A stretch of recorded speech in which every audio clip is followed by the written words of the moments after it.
morning ka maintenance. Check tayo ng tangke natin sa taas, sa overhead tank. Kasi may mga re-repair na dalawang leak ng mother meter. Kaya kailangan puno yung mga tangke natin. Ayan, okay naman siya. Puno siya. Dito tayo ngayon sa taas. Ayan, grabing taas dito, nakakalula pagka hindi ka sanay.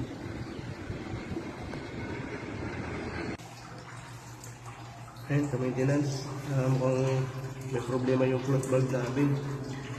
Kailangan naman palit na naman ng float valve. Ayan, bumigay na nayupin, tapos tuloy-tuloy pa rin yung tubig, kaya pinatay ko dito sa valve para ma-stop yung pagkali ng tubig.